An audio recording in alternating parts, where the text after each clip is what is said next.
SIR ఇది already ఒకటి మరి డ్రాఫ్టింగ్ ఎంత పంపించారు.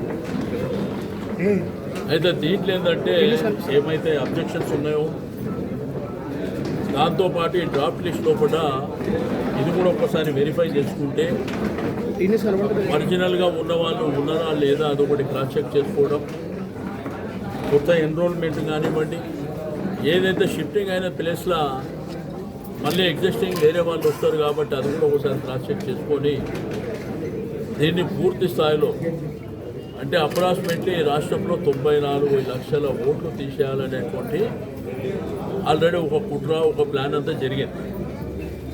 అయితే దీంట్లో అప్రమత్తంగా ఉండడానికి మనం కూడా ఇంటింటికి వెళ్ళి 50 ఇండ్లకు ఒక 4 చొప్పున మనం పోయి వెరిఫై చేసినట్టయితే మనం అడిగేదల్లా ఒరిజినల్గా నివాసము ఈ స్వతంత్ర భారతదేశంలో పుట్టినటువంటి ప్రతి ఒక్కరికి ఓటు హక్కు ఉన్న వారి ప్రతి ఒక్కరికి రైట్ కాబట్టి ఉన్న వాళ్ళని ఎట్టి పరిస్థితుల్లో తొలగించకుండా జాగ్రత్తలు తీసుకోవడం, చనిపోయిన వాళ్ళని డిలీట్ చేసుకోవడం.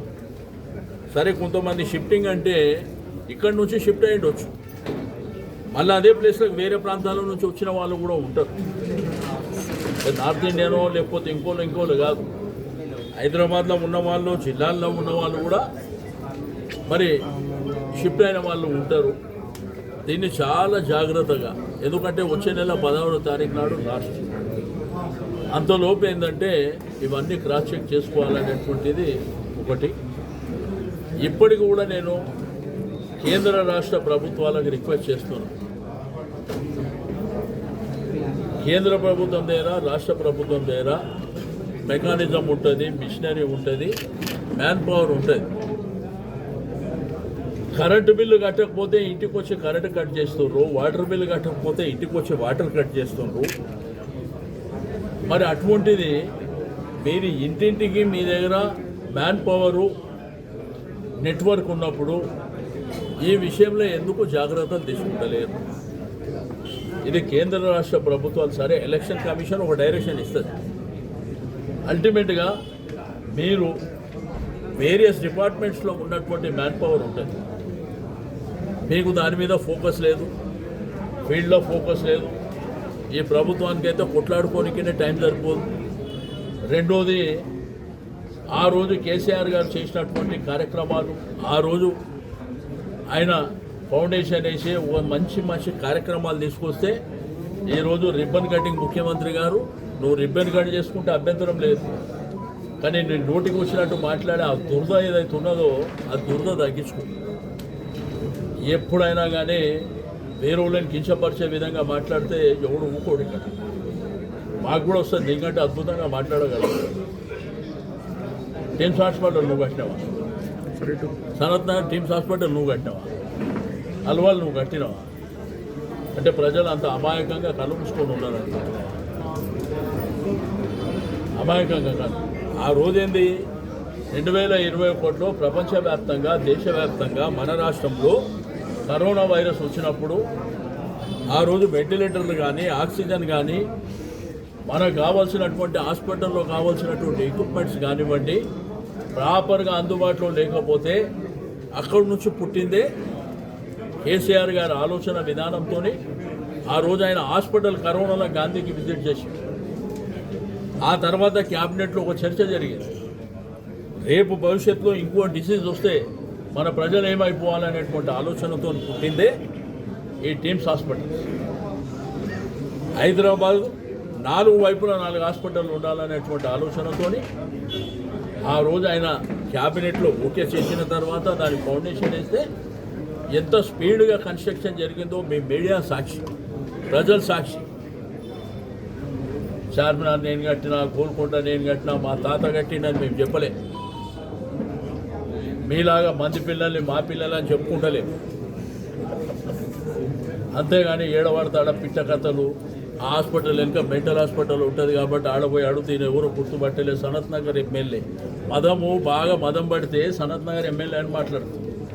ఓ సీనియారిటీ, ఒక వ్యక్తికి గౌరవం ఇచ్చే మర్యాద కూడా లేకపోతే ఇదే మాంకాళి జాతరకి ఇక్కడికి వస్తే మీ కళ్ళ ముంగట్లే రాష్ట్రానికి ఒక ముఖ్యమంత్రి అని గౌరవంగా రిసీవ్ చేసుకున్నాం. నేను నీళ్ళగా కాదు కదా 6 సార్లు ఎమ్మెల్యే గెలిచినాడు. రెండోది హాస్పిటల్లో ప్రాపర్ రిక్రూట్మెంట్ లేదు. నిన్న ధర్నా చేస్తారు, వాళ్ళకి జీతాలు ఇవ్వలేదని చెప్పి. ఎక్విప్మెంట్ కూడా లేదు. మీరు హరీబరీగా చేయవలసిన అవసరం కూడా లేకుండా చేసి అక్కడ హాస్పిటల్ ఇనాగ్రేషన్ అయినాక మీటింగ్లు ఎవరు ఉంటారండి? డాక్టర్లు ఉంటారు. డాక్టర్ల ముంగట నీ బూతు పరాణం మాట్లాడాలా? ఇక్కడ ఒక స్కూల్ ఇనాగ్రేషన్లో ఎవరు ఉంటారు? స్కూల్ పిల్లలు ఉంటారు. ఆడ నీ బూతు పురాణం. మొన్న జ్యోతిరావు పులే, సావిత్రిబాయి పులే స్టాచ్యూల ఇనాగ్రేషన్, ఆ బీసీ రెసిడెన్షియల్ పిల్లల ముంగట పిలిచి ఆడ బూతు పురాణాలు. నేనేమంటున్నా, ఇది నీకు మంచిది కాదు. బాధ్యతగా మాట్లాడు. ఈ రాష్ట్రానికి ముఖ్యమంత్రి. ఈ 22A అంటే ఏం జరుగుతుంది ఈ రాష్ట్రం లోపల? ముఖ్యమంత్రి గారికి ఏం తెలియదంట. క్యాబినెట్లో హరీబరీగా మాట్లాడిందంట. మంత్రి గారు ఓసారి చెప్పిందంట. అంటే మీ దోపిడీ వ్యవస్థ 7-8 నెలల నుంచి 22Aలో ఉన్నట్లు వాళ్ళని ఆ ప్రియారిటీ లిస్టు తీసి వాళ్ళని పిలిపించి 30%, 40% బెదిరించి వసూలు చేస్తుంది. మీరు కాకపోతే ఇంకెవరు చేస్తుంది? ఇప్పుడు నంగనాచి కబుర్లు చెప్పనీకే మాకు తెలియదు, అది పొరపాటు జరిగింది. ఎట్లా జరుగుతుంది? తాతలు ముత్తాతల నుంచి తండ్రులు లేకపోతే కష్టపడి చెంపుకొని కొన్నటువంటి భూముల మీద మీ హక్కు ఏముంది? ఎవడిచ్చాడు మీకు హక్కు? నీవు ప్రభుత్వ భూములలో ప్రొవిషన్ పెట్టుకుంటే ఎవరికి అభ్యంతరం లేదు. అంతేగాని ప్రైవేట్ వ్యక్తులు ప్రైవేట్ ప్రాపర్టీలని మీ తాత జాగీర్లాగా మీరు బార్గెనింగ్ చేసి మీకు 30%, 40% డిమాండ్తో ఏమని చెప్పి బెదిరిస్తారా? ఏమనుకుంటారు మీరు? అది మాట్లాడితే శూద్ర పూజలు అంటే రాష్ట్ర ముఖ్యమంత్రి గారే మాట్లాడితే ఇంక అంతకంటే దిగజారుడు ఇంకేమన్నా ఉంటుందా? అంటే శూద్ర పూజలకి ఇట్లా నిజంగా శూద్ర పూజలతోని వానలు రావు, శూద్ర పూజలతోని రాష్ట్రం ఆభాస్ పాలవుతుంది. ఇటువంటివి ఉంటే అసలు మనుషులు బతుకుతారా? ఎందుకంటే నాకు ఈ ప్రభుత్వం మీద ఇష్టం లేదు. ఈ ప్రభుత్వం పడిపోవాలని నేను మొక్కుతా. అవుతుందా? జరుగుతుందా? కాబట్టి ఇంత అమాయకంగా ఏది పడితే అది పిచ్చి పిచ్చి మాటలు మాట్లాడి అది బాధ్యత అనిపించు. బాధ్యత ఉండాలి. నేను పోను, నాకు ఇష్టం లేదు. ఆడపోయి బూతు పురాణం బూతు ఇవన్నీ వినేంత ఓపిక నాకు లేదు. నేనేమంటే ప్రభుత్వం అన్నప్పుడు ఒక రాష్ట్ర ముఖ్యమంత్రి అయినా మంత్రులైనా ప్రభుత్వ కార్యక్రమాలు పోయినప్పుడు ఆ ప్రభుత్వ కార్యక్రమం గురించి మాట్లాడాలి. అది అఫీషియల్ మీటింగ్, అఫీషియల్ ప్రోగ్రాం. రాజకీయాలు అక్కడ మాట్లాడదు. ఈయన ఏడువైనా అదే భూతు పురాణం తప్ప వేరేదేం లేదు. అరే ఆడ మొన్న హాస్పిటల్ పోయి మాట్లాడవలసిన అవసరం ఉందా? నేనేమంటున్నా, ఒకవేళ కేసీఆర్ గారి ఆధ్వర్యంలో ఆ రోజే దానికి ఫౌండేషన్ వేసి ఆ బిల్డింగ్లు ఈ గవర్నమెంట్ రాకముందే ఆ స్థాయికి రాకపోతే నువ్వు దేనికంటే దానికి సిద్ధం. ప్రజలు సాక్ష్యం, మీడియా సాక్ష్యం, స్థానికంగా నివాసం ఉన్నవాళ్ళు సాక్ష్యం, ఆ ఏరియాలో తిరిగే వాళ్ళు సాక్ష్యం. అంతేగాని నేను కట్టించినట్టు ఓకే, నీకు ప్రభుత్వం ముందు ఇనాగ్రేషన్ చేసుకో, మనకేం అభ్యంతరం లేదు. ఎందుకంటే ఎవరు ప్రభుత్వం ఉంటే వాళ్ళు చేసుకోవాలి, అది ప్రోటోకాల్. అంతేగాని నేనే కట్టినా, ఈ సెక్రటరేట్ నువ్వే కట్టిను, కమాండ్ కంట్రోల్ నువ్వే కట్టిను, జిల్లాకు ఒక కలెక్టరేట్ నువ్వే కట్టిను, జిల్లాకు ఒక మెడికల్ కాలేజ్ నువ్వే కట్టిను, అన్నీ నువ్వే చేసినావు. 10 ఏళ్ళనంటే ఇనాగ్రేషన్ మేమంటే ఎందుకు చేయలేదంటే రిబిన్ కటింగ్. 22 నాడు ముహూర్తం పెడితే బిల్డింగ్లు తయారైన తర్వాత కదా ఎవడో చేస్తాడు. ఇంత అమాయకంగా మాట్లాడితే ఏం మాట మనం మాట్లాడగలుగుతాం? అంటే ఫౌండేషన్ రోజే రిబిన్ కట్ చేస్తాడు ఎవడ?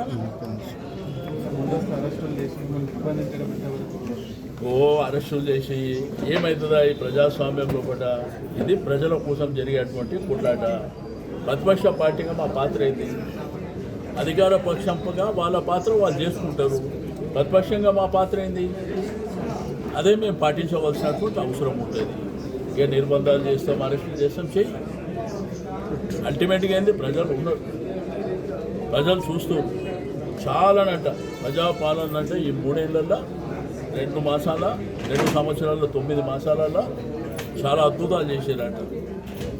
కళ్యాణలక్ష్మి ఏమైంది, షాదీ ముబారక్ ఏమైంది, 2500 ఇస్తాను ఏమైంది, తులం బంగారం ఇస్తాను ఏమైంది, స్కూటీలు ఇస్తాను ఏమైంది, షాప్ క్యాలెండర్ ప్రకటిస్తాను ఏమైంది, ఇందిరమ్మ ఇల్లు అంట. మీకు ఇంకా విచిత్రం, ఫస్ట్ ఫేజ్ అయిపోయిందంట, సెకండ్ ఫేజ్, ఫస్ట్ ఫేజ్ అయిపోయిందంట, సెకండ్ ఫేజ్ అంట. హైదరాబాద్లో అంట మేము ఇల్లు కట్టలేదంటే ఇల్లు వచ్చి కడుతున్నారంట. 3 ఏళ్ళు అయితే ఎడగట్టి చూపిస్తారా? దానికంట 5 లక్షలేమో గవర్నమెంట్ ఇస్తారంటే, 6 లక్షలేమో ఆ పేదవాళ్ళు కట్టాలంట. 10 లక్షలు డిక్లేర్ చేశారు, 10,000 రూపాయలేమో.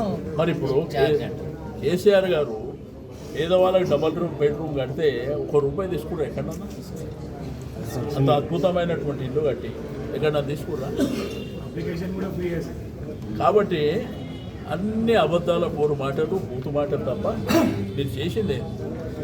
నేను ఇప్పటికైనా చెప్తున్నా, మీరు బాధ్యతగా మాట్లాడండి. మీరు బాధ్యతలు మర్చి మీ ఇష్టం ఉన్నట్టు మాట్లాడితే మాకు కూడా నోరు ఉంది, మీకంటే ఎక్కువ మాట్లాడగలుగుతాం. మాకు సంస్కారం అడ్డొస్తుంది కాబట్టి మేము మాట్లాడతలేము. నేను సంస్కారం లేకుండా మాట్లాడితే అల్టిమేట్గా ప్రజలు చూస్తారు.